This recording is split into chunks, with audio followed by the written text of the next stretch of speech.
মায়ের পাশে বসে বসে কাঁদে রে, আরশের পায়া হিলে রে। দয়ার নবী মায়ের পাশে বসে বসে কাঁদে রে, আরশের পায়া হিলে রে।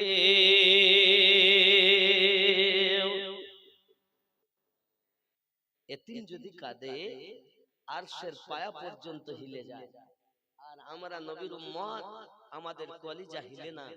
এতিমদের পাশে আমরা দাঁড়াতে চাই। নূর নবীজি মায়ের পাশে বসে বসে কাঁদে রে, আরশের পায়া হিলে রে। বাড়ি গিয়ে কাকে আমি ডাকিব দয়াল আম্মা,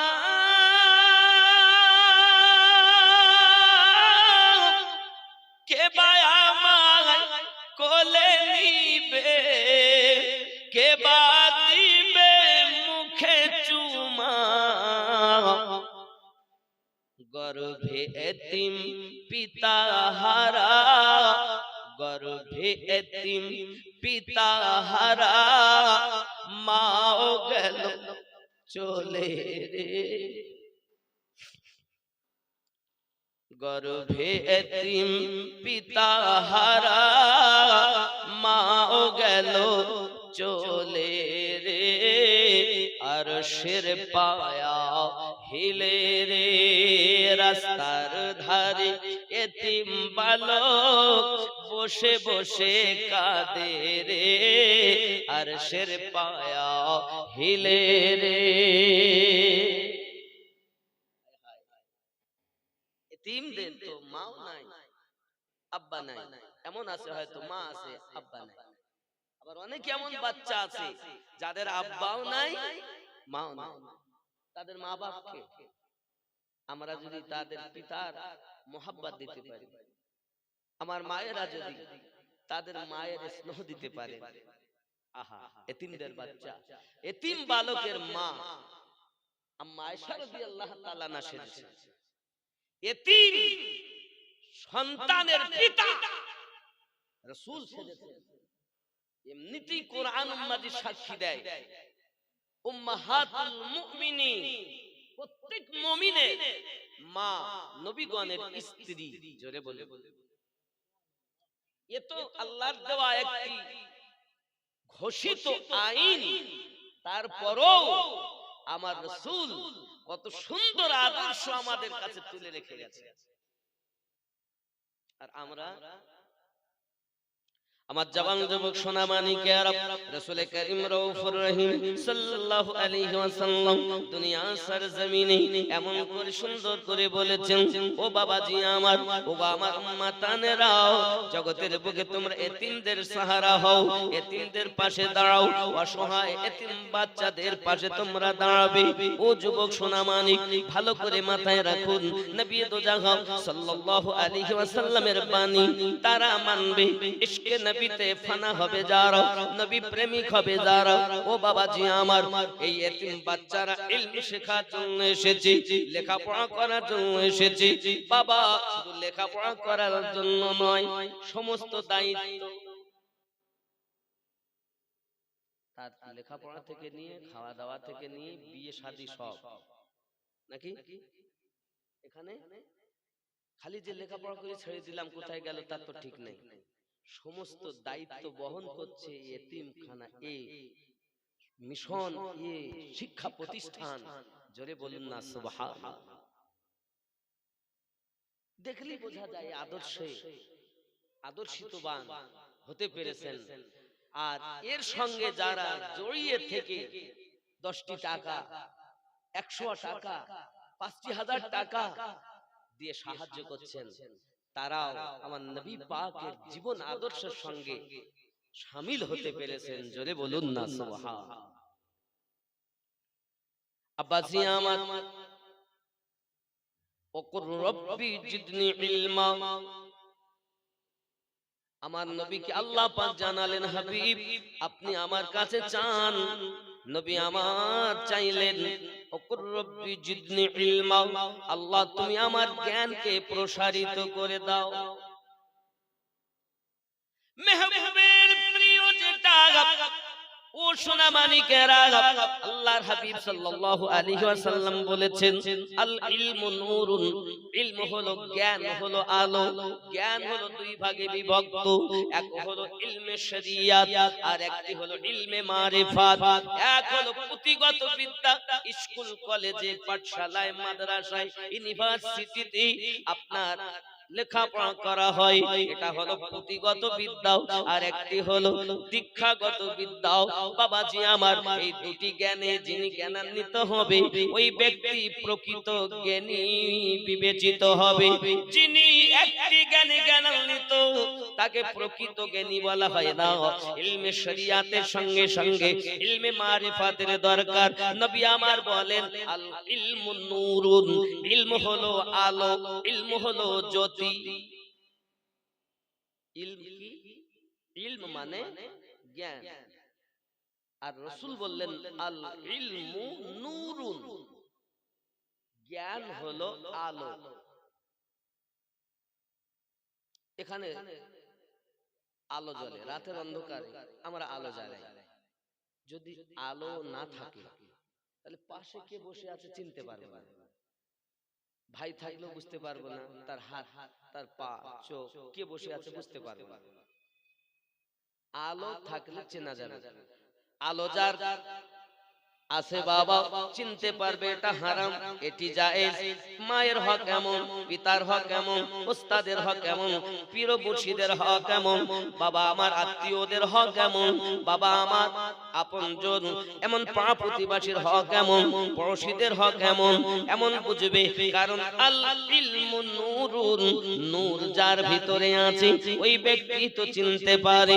সোনা মানিক আমার, এই নূর আলো, আলো সবার কাছে যায় না। যুবকরে, আলো নিতে গেলে নিজের ভিতরে পরিবর্তন আনাতে হবে, নিজের ভিতরে পরিবর্তন আনাতে হবে। যুবক আমার, শিক্ষা এবং দীক্ষা আমার ওয়াহারি আলিমউদ্দিন নকশবন্দি রাহমাতুল্লাহ আলাইহি বলেন, মানুষ যেদিন মানুষ হবে সেদিন মানুষ আল্লাহ পাবে রে, নইলে পশু হয় মারা যাবে। ইহা কোরআনে শোনা যায়, আমি তুমি দাও গো পরিচয়। আমরা কি মানুষ না? কথা বলেন না, আমরা মানুষ তো নাকি? মানুষ তো। তিনি বলছেন মানুষ যেদিন মানুষ হবে বড় সমস্যা। মানুষ আবার মানুষ হবে সেই দিন মানুষ আল্লাহ পাবে, নইলে পশু হয়ে মারা যাবে। মানুষ আর মানুষ, ইনসান, ইনসানিয়াত, পণ্ডিত, পাণ্ডিত্য, বিদ্যা, বিদ্যান এক নাকি না আলাদা? বিদ্যা আলাদা, বিদ্যান আলাদা, পণ্ডিত আলাদা, পাণ্ডিত্য আলাদা। ও সোনা মানিকেরা, খেয়াল করুন, জ্ঞান সম্পর্কে বলা হয়। হযরত আবু হুরায়রা রাদিয়াল্লাহু তাআলা আনহু বর্ণনা করেন, হুজুর সাল্লাল্লাহু আলাইহি সাল্লামকে প্যারে সাহাবী আবু হুরায়রা রাদিয়াল্লাহু তাআলা আনহু আসহাবে সুফফা में से थे। আসহাবে সুফফা অন্তর্গত আবু হুরায়রা রাদিয়াল্লাহু তাআলা। এমন সময়তে নবী পাক সাল্লাল্লাহু আলাইহি সাল্লামের জিয়ারাতে বেশিরভাগ তিনি থাকতেন। আমার নবী পাকের হাদিস বর্ণিত তিনি শ্রবণ করতেন, কিন্তু মনে রাখতে পারতেন না, ভুলে যেতেন। একটু দরুদ আল্লাহুম্মা।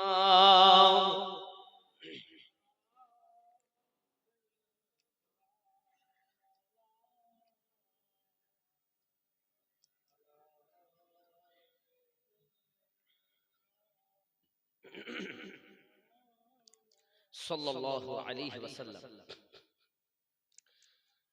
এমন সময়তে বাবাজি আমার উনি অনেক হাদিস আমার নবী পাকের বাণী শুনতেন, হাদিস শুনতেন, কথাবার্তা শুনতেন, কিন্তু মনে রাখতে পারতেন না।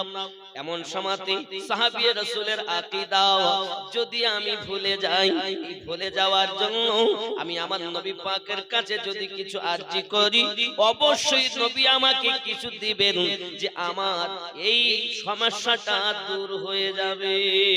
জোরে বলুন। আব্বা আমার সোনা মানিকের সঙ্গে সঙ্গে উনি আগিয়ে গিয়ে বললেন, ইয়া রাসূলুল্লাহ ইন্নী আসমাউ, ওগো নবী আমি অনেক কিছু নিশ্চয় আপনার কাছে অনেক কিছু শুনি, মিনকা হাদিসান কাসীরান আনসাহু, আমি আপনার কাছে হাদিস শরীফ শুনি কিন্তু আমি মনে রাখতে পারি না, ভুলে যাই। হুজুর হযরত আবু হুরায়রা রাদিয়াল্লাহু তাআলা আনহু আকীদা था, হযরত আবু হুরায়রা রাদিয়াল্লাহু তাআলা আনহু আকীদা ছিল হুজুর আকরাম সাল্লাল্লাহু আলাইহি সাল্লাম की बरगाह से हर दुख दर्द की दवा मिलती है। নবী সাহাবীদের আকীদা ছিল আমার নবী পাকের দরবার থেকে সমস্ত দুঃখের ঔষধ পাওয়া যায়। बाबा जी আমার तब ही तो उन्होंने आपकी बरगाह अलिया में सवाल किया, তখন এই জন্যই তো তিনি আরজি জানালেন। आपने ये सुनकर फरमाया, আমার আপনার নবী পাক সাল্লাল্লাহু আলাইহি ওয়াসাল্লাম যখন আবু হুরায়রা রাদিয়াল্লাহু তাআলা আনহু বাণী শুনলেন, ইন্নী আসমাউ মিনকা হাদিসান কাসীরান আনসাহু, হুজুর আমি আপনার কাছে অনেক কিছু শুনি কিন্তু মনে রাখতে পারি না। নবী আমার বললেন, ক্বালা উবসুত রিদাআকা ফাসাতুহু ফাগরাফা বিয়াদাইহি ফি সুম্মা ক্বালা দুমহু ফাদুমতুহু ফামা নাসিতু শাইয়ান বা'দু। ফরমায়া, আয় আবু হুরায়রা রাদিয়াল্লাহু তাআলা আনহু, তুমি যে তোমার বেদনার কথা, তুমি যে তোমার দুঃখের কথা, তুমি যে তোমার পরেশানির কথা আমাকে জানিয়েছো, আয় আবু হুরায়রা তুমি তোমার চাদরটা বিছিয়ে দাও। জোরে বলো। তোমরা বলো নবী কিছু দিতে পারে না, আর আমরা বলি তোমার নেওয়ার ঢং নাই তাই তোমায় মেলে না। সাহাবী রাসূল নবী পাক সাল্লাল্লাহু আলাইহি ওয়াসাল্লাম সাহাবী রাসূলকে বললেন, ফরমায়া চাদর ফেলাও, চাদর বিছিয়ে দাও। সঙ্গে সঙ্গে বললেন আমি চাদর বিছিয়ে দিলাম। তো আপনি দো মুঠিয়া ভর ভর কর उसमें डाल दी, আমার আপনার নবী এমন করে দু মুঠো উঠালেন আর দু মুঠো ওই চাদরে মুঠো করে রেখে দিলেন। আর আমাকে বললেন, আবু হুরায়রা এটাকে তুমি এবার বুকে লাগিয়ে নাও। আমি আবু হুরায়রা রাদিয়াল্লাহু তাআলা আনহু আমার নবী পাকের কথা শোনার পরে যখন ওইটাকে আপনার কিনারে বুকে লাগিয়েছি, সেই থেকে এমন হালাত আমার হয়ে গেল, मैंने ऐसा ही किया, আমি ওই রকমই করলাম। उसके बाद फिर कभी कुछ नहीं भूला। আর যবে থেকে আমি বুকে আমার নবী পাকের দেওয়া জিনিসকে লাগিয়েছি, নবী পাকের কাছে আমি যাহা শুনতাম আর জীবনে ভুলতাম না। আপনি হাদিস শরীফ খুলবেন, বেশিরভাগ হাদিসের হাফেজ বলা হয়, খাদেমে রাসূল বলা হয় হযরত আবু হুরায়রা রাদিয়াল্লাহু তাআলা আনহু। প্রত্যেক হাদিস বিশারদরা হাদিস যখন পড়তেছেন, মুহাদ্দিসরা হাদিস যখন পড়ছেন, বলতেছেন আন আবি হুরায়রা রাদিয়াল্লাহু তাআলা আন قال قال رسول الله সাল্লাল্লাহু আলাইহি ওয়াসাল্লাম, যুবকরা আমার নবী পাক বললেন, বিয়ালের বাবা। কিসের বাবা? বিয়ালের বাবা। আবু হুরায়রা মানে বিয়ালের বাপ। কার বাপ? প্রেম যদি হয় তো এমন হওয়া উচিত, দয়াল যাহা দেয় সেটাই গ্রহণ করে, এর নাম প্রেম। আমার নবী দেখেন খোদা আবু হুরায়রা রাদিয়াল্লাহু তাআলা আনহু কাছে আমার নবী পাক পৌঁছালেন, দেখেন তার চাদরের মধ্যে বিড়ালের ছানা। উনি কি গো, তো বারবার নবী পাক বললেন, ইয়া আবু হুরায়রা, আয় বিলালের বাবা। আজ পর্যন্ত আবু হুরায়রা রাদিয়াল্লাহু তাআলা আনহু যে আসল নাম সে নামে ডাকা হয় না বাবা, কারণ তিনি বলেছিলেন, ওগো আমার বন্ধু স্বজনেরা, আমার মায়ের আমার বাপের রাখা নাম আমার ডাকতে হবে না, আমাকে ওই নামে ডাকবে যে নাম আমার দয়াল আমাকে দিয়েছে। কি সে নাম? আবু হুরায়রা। প্রত্যেক মুহাদ্দিস হাদিস পড়তে গিয়ে এটাই বলেন, বিয়ালের বাবাই বর্ণনা করেছে, বিয়ালের বাবাই বর্ণনা করেছে। عن أبي هريرة رضي الله تعالى عنه قال قال رسول الله صلى الله عليه وسلم, নবী পাক সাল্লাল্লাহু আলাইহি সাল্লাম থেকে শুনে বিয়ালের বাপ বর্ণনা করেছেন। সুবহানাল্লাহ। আমার নবী সাহাবী আবু হুরায়রা রাদিয়াল্লাহু তাআলা আনহু বলেন, নবী আমার জবে থেকে দিলেন আমি আর ভুলিনি। বোঝা গেল আমার নবী পাকের দরবার থেকে সমস্ত দুঃখের ঔষধ মেলে। মিলতা नहीं क्या मिलता नहीं है क्या किया तो जहां को तेरे दर से एक लफ्ज नहीं है जो तेरे लब पे नहीं है। अल्लाहुम्मा सल्ली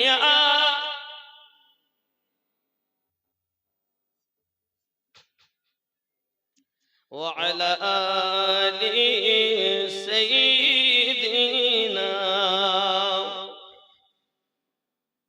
দেখেন এতিম বালক মায়েদের দিক থেকে একটি গজলের ফরমাইশ হয়েছে, ওগো কবর ভাঙা মাটি, মাহারা বাফারা বাচ্চারা, হায় হায় হায়,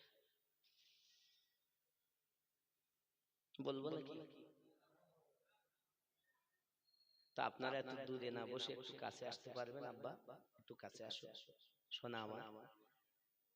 আমি জানি রাত 11টা পর্যন্ত প্রোগ্রাম হবে, মাগরিব পরে ফুরফুরা দরবার শরীফ থেকে এক এক করে দুইজন আছে নাকি বলে, একটু কাছে আসেন, গোছিয়ে বসি। আব্বাজি আমার, আমি নিশ্চিত মায়েদের আশা পূর্ণ করার চেষ্টা করব, তাদের ফরমাইশ অনুযায়ী বলবো ইনশাআল্লাহ। আমার জওয়ান যুবক সোনামানি,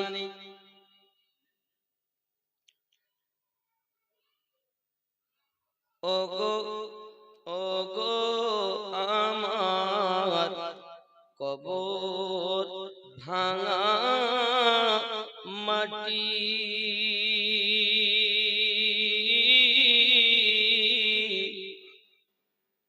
দুনিয়ার সব মায়ার পিছনে তোমাকে জেনেছি খাঁটি। ওগো আমার কবর ভাঙা মাটি,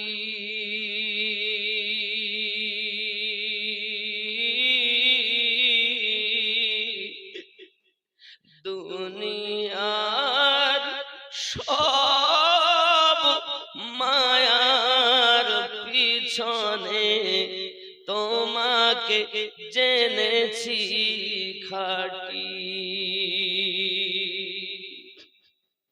কবে তুমি হায় ডাক দিবে মোরে,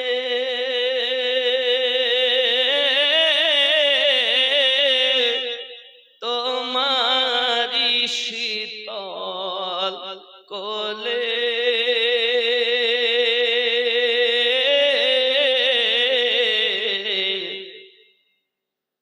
তোমারি বুকে শুয়ে পড়িব, ওগো বিশ্বের মায়া ভুলে।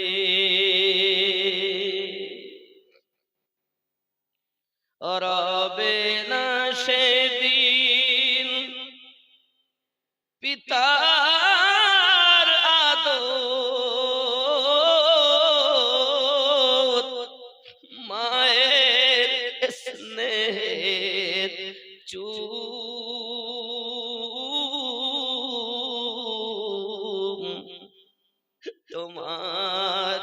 মাঝে শুয়ে পড়িব ওগো নিরালানি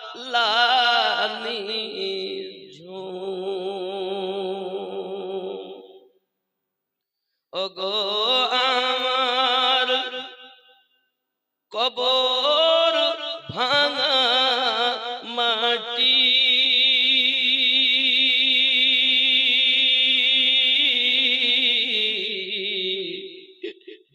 দুনিয়ার সব মায়ার পিছনে তোমাকে জেনেছি খাঁটি পেতে দিবে তুমি ধুলির আসর জানাবে আদর কত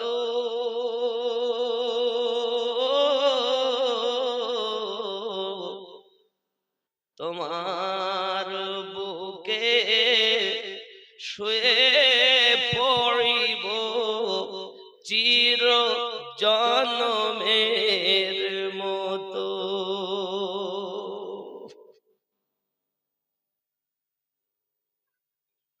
পেতে দিবে তুমি ধুলির আসর জানাবে আদর কত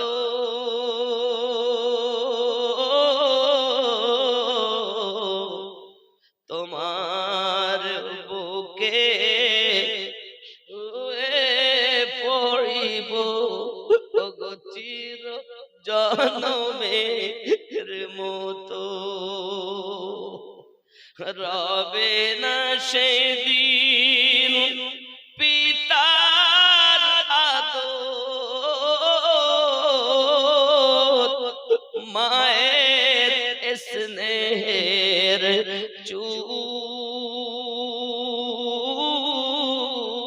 চুম তোমারি মাঝে শুয়ে পড়িব ওগো নিরালানি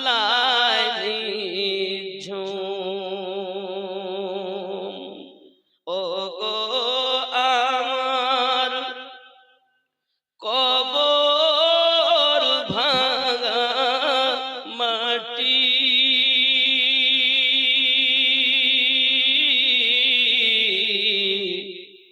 দুনিয়ার সব মায়ার পিছনে তোমাকে জেনেছি খাঁটি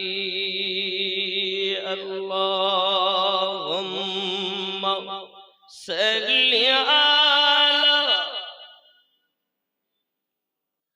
মাওলানা মুহাম্মদ ওয়া আলা আলি মাওলানা আব্বাজি রাসূল করিম রউফুর রহিম সাল্লাল্লাহু আলাইহি ওয়াসাল্লাম এমন দিলেন জীবনে আর তিনি কি যা শুনতেন সবই মুখস্থ করে ফেলতেন তাহলে নবীগণেরাও দিতে পারেন পারেন না পারেন না অনেকে বলছে নবীরা আবার দিতে পারে বিশ্বাস করে না তাহলে যদি কোরআন ও হাদিস বলে যে দিতে পারেন তাহলে মানবেন কি মানবেন না কথা বলে এই মানবেন কি মানবেন না কারোর ব্যক্তিগত কথা চলবে না দলিল কোরআন ও হাদিস জওয়ান আবাদ যুবক আমরা যতক্ষণ নামাজ আদায় করে যাই নামাজ পড়তে যাই কার সম্মুখে দাঁড়াই জোরে বলো আল্লাহর সম্মুখে কি দেহ পাক কাপড় পাক জায়গা পাক এত বড় সাহস তুমি কার সামনে দাঁড়িয়েছো আল্লাহর সম্মুখে দাঁড়িয়েছো এত সাহস আল্লাহ বলছেন এত সাহস দাঁড়িয়েছিস কি বলতে চাচ্ছি? তাই আমরা এক কথায় আসামি সেজে কানে হাত দিয়ে বলছি, আল্লাহ আমি বড় ভুল করে ফেলেছি, পাপ করেছি, দুনিয়ায় বড় সব ফেলে দিলাম আল্লাহ, আমি অন্যায় করেছি আল্লাহ, জুলুম করেছি আল্লাহ। আসামির মতো হাত দুটো জড়ো করে আদবের সঙ্গে বলছি, কি বলছি? আলহামদুলিল্লাহি রাব্বিল আলামিন।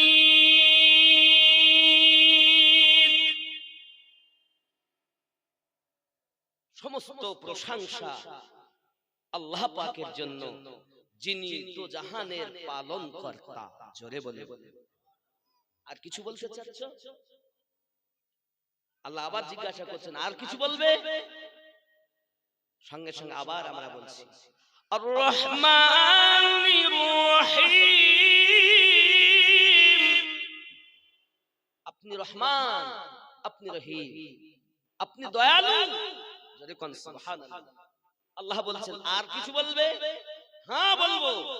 মালিকি ইয়াউমিদ্দিন, বিচার দিবসের আপনি মালিক। জোরে বলে।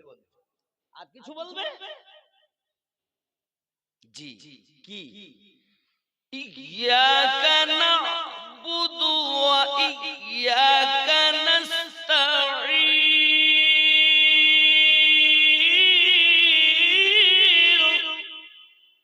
আমরা তোমার ইবাদত করি, তোমার কাছে সাহায্য প্রার্থনা করি। কার কাছে সাহায্য প্রার্থনা করি? আল্লাহর কাছে। সে সাহায্যটা কি? এটা হলো দরখাস্ত সূরা। আরে চিটিং বাজার অন্যদিকে মিলিয়ে বলছে আল্লাহ ছাড়া কার কাছে চাওয়া যাবে না, চোর কবরে যা বুঝবি। এটি দরখাস্ত। আল্লাহ আমরা তোমারই ইবাদত করি, তোমার কাছে সাহায্য প্রার্থনা করি। কি সেই সাহায্য? কি সাহায্য চাও? তখন আমরা বলি, ইহদিনাস সিরাতাল মুস্তাকিম। আল্লাহ আমাদেরকে সোজা সরল সঠিক পথে পরিচালিত করো। জোরে বলো। দরখাস্ত এটা। সূরা ফাতিহা বিহীন নামাজ হয়? কথা বলে। প্রত্যেক রাকাতে দরখাস্ত করতে হচ্ছে। কি সেটা? একটাই দরখাস্ত, দুটো নয়, পাঁচটা নয়, একটাই দরখাস্ত। সেটা কি? ইহদিনাস সিরাতাল মুস্তাকিম। আমাদিগকে সঠিক সোজা পথে পরিচালিত করো। জোরে বলে। সোজা বলতে কি বোঝেন? কি বুঝতেছো তুমি সোজা? সঙ্গে সঙ্গে আমরা আবার বলছি, সিরাতাল্লাযীনা আন'আমতা আলাইহিম। তাদের পথে চালিত করো যাদেরকে তুমি অনুগ্রহ করেছো, ইনাম দান করেছো, প্রাইজ দিয়েছো, উপটুকন দিয়েছো। আল্লাহ আপনার কাছে দরখাস্ত, তাদের পথে আমাদের চালিত করো। জোরে বলে। গায়রিল মাগদুবি আলাইহিম ওয়ালাদ-দাল্লিন। তাদের পথে নয় যারা আপনার গজবের শিকার হয়েছে, তাদের পথে নয় যারা অভিশপ্ত হয়েছে, তাদের পথে নয় যারা লানত প্রাপ্ত হয়েছে। আল্লাহ আমাদেরকে চালাও যাদের উপরে আপনি ইনাম দিয়েছেন, অনুগ্রহ করেছেন, দয়া করেছেন, প্রাইজ দিয়েছেন, তাদের পথে চালাও। এই সূরাটি হলো দরখাস্ত সূরা।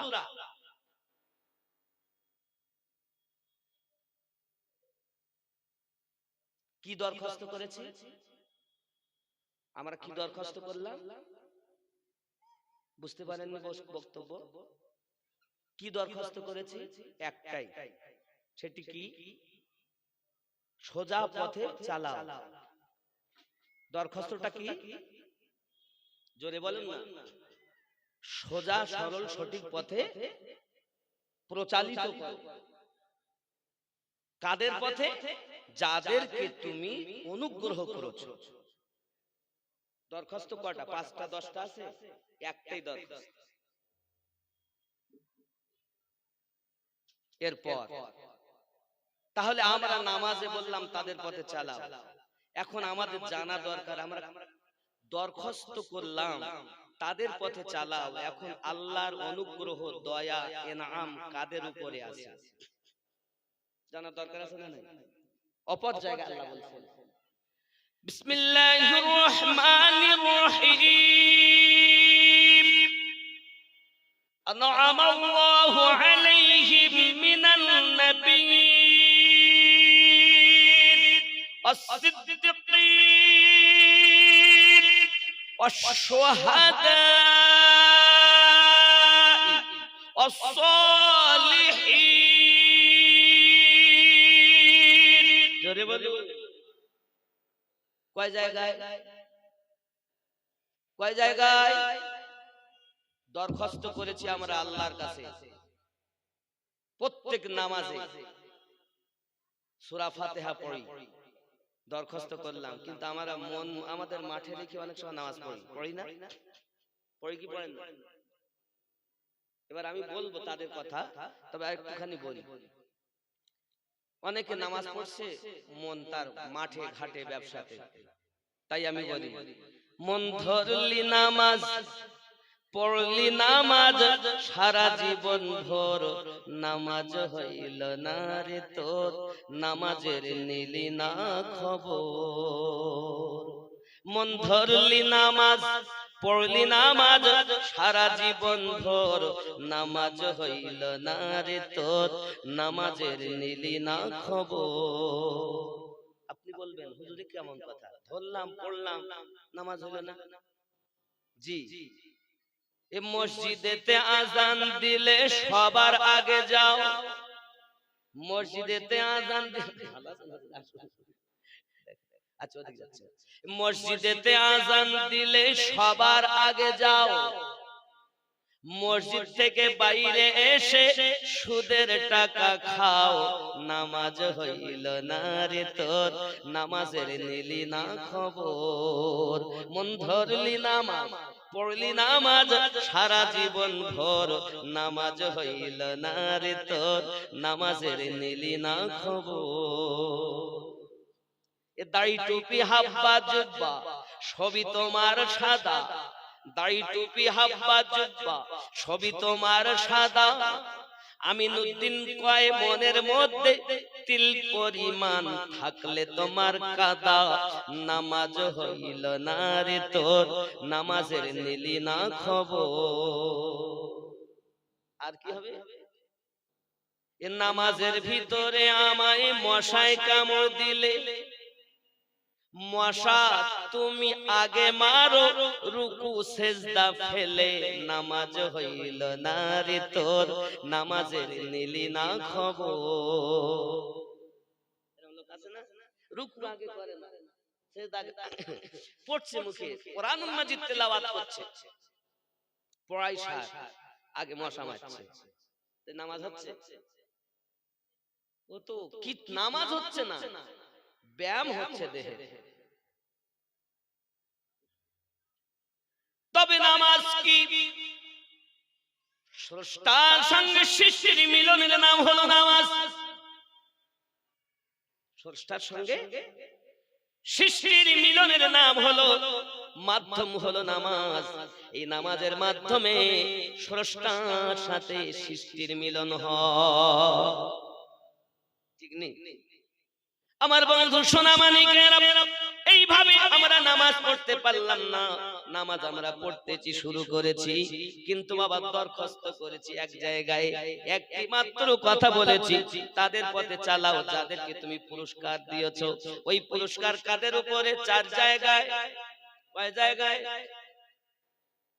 পুরস্কার? কয় জায়গায়? 1 নাম্বার নবী। এখন নবীর সংখ্যা কত? 1,24,000 নবী, কিন্তু সব নবী কিন্তু রাসূল নন, বুঝে নেবেন ভালো করে। 1,24,000 এর মধ্যে 313 জন 315 জন রাসূল ছিলেন, বাকায়া সবাই নবী। সব নবীরাই সব রাসূল নবী, কিন্তু সব নবী রাসূল নন।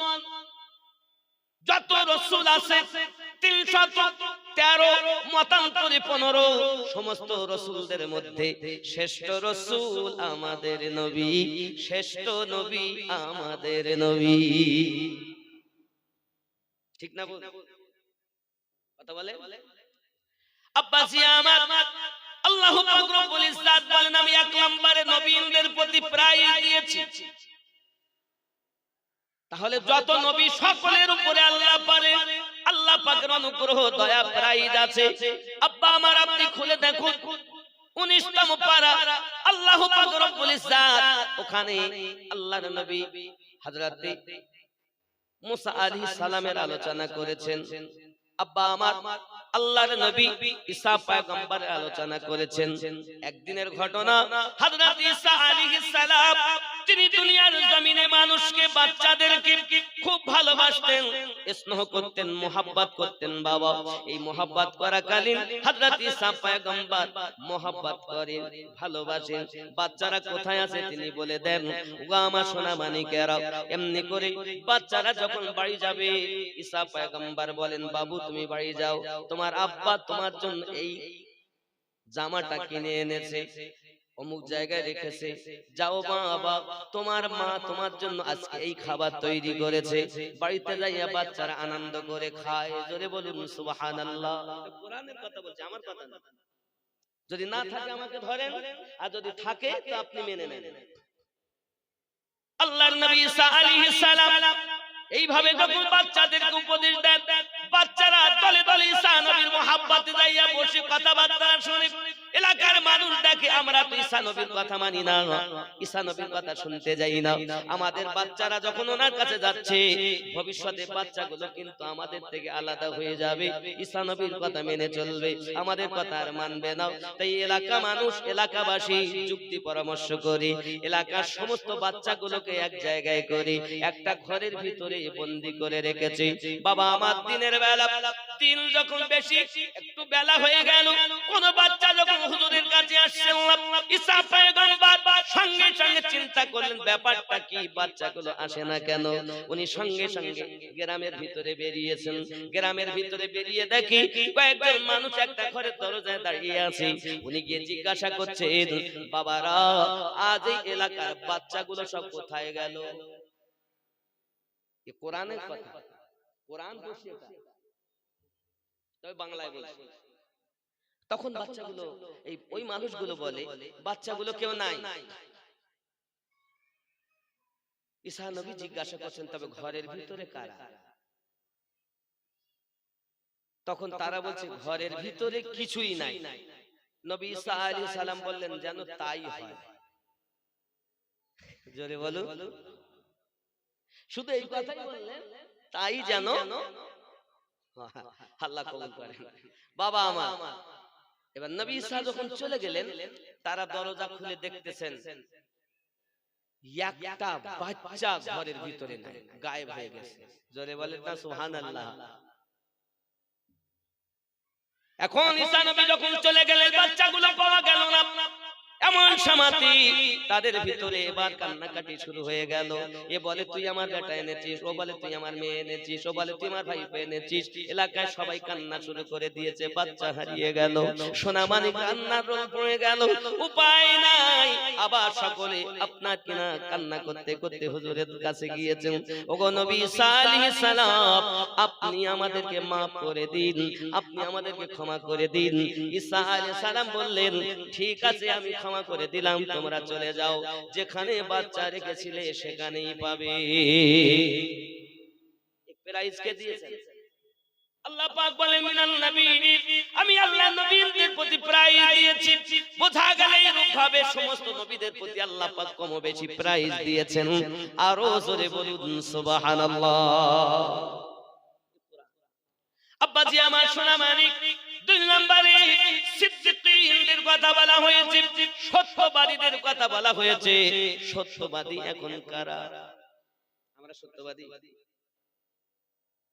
সত্যবাদী হযরতে আবু বকর রাদিয়াল্লাহু তাআলা আনহু, সিদ্দিকীন বহু বচন। আমার জওয়ান যুবক সোনা মানিক, হযরতে আবু বকর সিদ্দিক রাদিয়াল্লাহু তাআলা সত্যবাদী, আলী রাদিয়াল্লাহু তাআলা সত্যবাদী, ফারুক আযম রাদিয়াল্লাহু তাআলা সত্যবাদী, হযরত উসমান জিন নুরাইন রাদিয়াল্লাহু তাআলা আলাইহিম আজমাইন গণ, সাহাবায়ে কেরাম রিদওয়ানুল্লাহি তাআলা আলাইহিম আজমাইন সত্যবাদী ছিলেন। আমরা তো বড় মিথ্যাবাদী, ঠিক না ভুল? বন্ধু আমার সোনা মানিক, কিতাব প্রমাণ করতেছে। এমনি করে দেখা গেল 3 নম্বরে আমার আল্লাহ পাক বলেছেন, আমি শাহাদাতের প্রতি প্রাইজ দিয়েছি, শহীদদের প্রতি প্রাইজ দিয়েছি। আর জোরে বলুন না সুবহানাল্লাহ। সোনা মানিক আমার, আযান কয়টায় গো? 5:19। তাহলে বেশি আমি লম্বা করব না, ইতি করতে চাই। বাবা আমার, এখন নামাজ আমরা পড়ি, নামাজ হয় না। কেন হয় না? ওপর ঠিক করা কাজ, জামা পোশাক পরিষ্কার করা কাজ মৌলবীদের বলে দেওয়া, মুফতিদের বলে দেওয়া, কিতাবে পাওয়া যায়। কথা বুঝেছেন? কিন্তু দিল পরিষ্কার করা কাজ হলো আল্লাহর ওলিদের। জোরে বলে। আপনি যদি বলেন হুজুর আমি এই দিল পরিষ্কার করার লোককে মানবো না, কিতাবই পড়বো, তা আপনার মতো বিবেকে উই পোকা লাগা ব্যক্তি দুনিয়াতে দ্বিতীয় নাই। যদি বলেন কেন, চলুন বাবা, রোম দেশের সর্বশ্রেষ্ঠ মুহাদ্দিস, ফুকাহ, ফকিহে মিল্লাত, মুনাজিরে আহলে সুন্নাত হযরত ইমাম জালালউদ্দিন রুমি, সুবহানাল্লাহ, বড় মুনাজির, বড় আলেম। ওনার মতো আলেম রোম দেশের মধ্যে নাই। হাজার হাজার হাদিসের হাফিজ। আব্বা আমার কিতাবের মধ্যে আসছেন, উনি যখন কোথাও বাইরে বার হতেন, তা একটি উটের উপরে বোঝাই করে কিতাব নিয়ে যেতেন। তখনকার একটি উট 40 মণ পর্যন্ত বহন করতে পারত।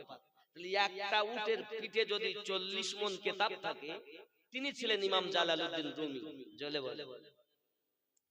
ঘরে বসে উনি কিতাবের দাস দিচ্ছেন, দূর দূরান্ত থেকে মানুষ আসছেন। আর পাগল শামসুত তাবরিজ আলিহ রাহমার দোয়ান উনি দরবারে বসে আছেন। তো উনি কিতাব পত্র দেখে জিজ্ঞাসা করছেন, এই চিজ এ क्या, এগুলো কি? উনি বলছেন, জালালউদ্দিন রুমি বলছেন, পাগল মানুষ কি বোঝে আর, খেপা মতো পাগলা। তো উনি বলছেন, উনি যখন জিজ্ঞাসা করলেন এই চিজ এগুলো কি, উনি উত্তর দিচ্ছেন, তু না দানি, এগুলো তুমি বুঝবে না। বুঝতে পেরেছেন? এগুলো তুমি বুঝবে না। খুব মারেফাতের কথা শুনেন। এই ওয়াজ এখন নাই, ইলমে তাসাউফের ওয়াজ নাই। এখন ওয়াজ হলো উপর পরিষ্কার কর, ভেতরের কথা নাই। এগুলো যারা করেছেন তারা আল্লাহর ওলি ছিলেন। জোরে বলুন। 2 নাম্বার, যখন কিতাব পড়া হয়ে গেল, উনি একটু গেলেন, ওখান থেকে সরে, এখন পাশে ছিল এক কুয়া। ওই পাগলে সমস্ত কিতাবগুলো ধরে আর কুয়াতে ফেলে, ধরে আর কুয়াতে ফেলে। এখন এক তালবিলিম ছুটে গেছে, হুজুর সর্বনাশ হয়ে গেছে। কি হয়েছে? না তো সব কিতাব পানিতে ফেলে দিলেন। এখন কি করবেন? আর কি নিয়ে আপনি মুনাজারা করবেন, বাহাস করবেন? উনি এসে এগিয়ে গেছেন, একদম জালাল গরম হয়ে গেছেন, মারতে যাবে। পাগল দেখলো ব্যাপার তো খারাপ, তখন উনি হাত লম্বা করে আর কুয়া থেকে কিতাব উঠিয়ে দেয়। জোরে বলে। আশ্চর্যের ব্যাপার হলো, কিতাব তো উনি উঠিয়ে দিচ্ছেন, কিন্তু কোন কিতাব একটা পৃষ্ঠা তো এক ফোঁটা পানি লাগেনি।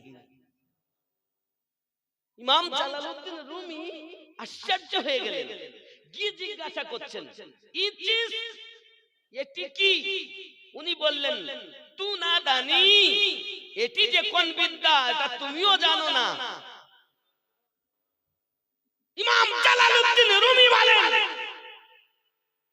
ছেড়ে দিলাম, এত কিতাব পড়লাম, এত কোরআন ও হাদিস মুখস্থ করলাম, তারপরও এই জ্ঞান আমি পেলাম না। সব ছেড়ে দিয়ে পাগল শামসে তিবরেজের পিঠা ধরে নিয়েছে, হুজুর আমাকে ওই জ্ঞান অর্জন করান। এই জ্ঞানকেই বলে ইলমে মারিফাত।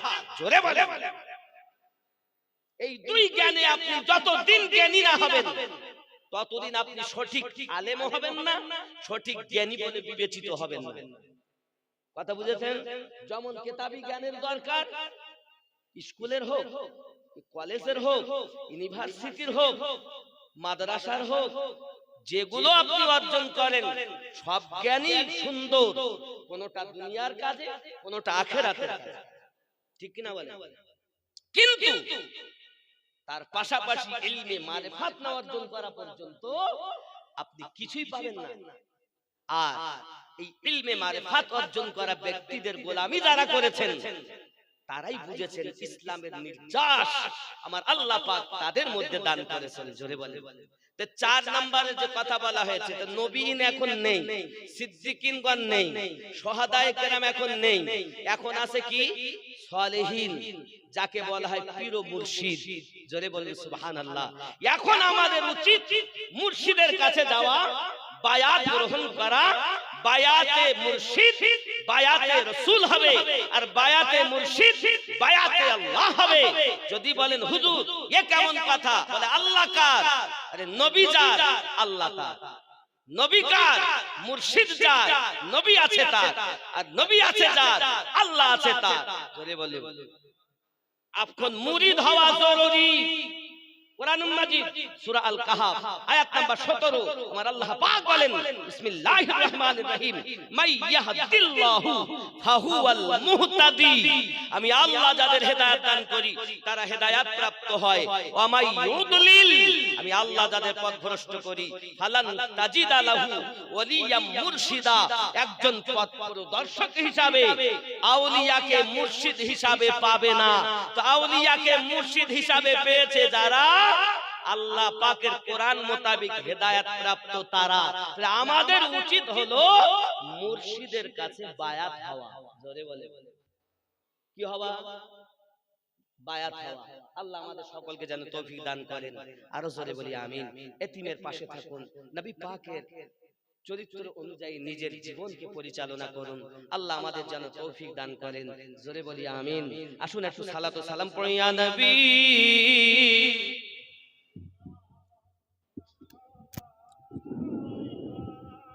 ইয়া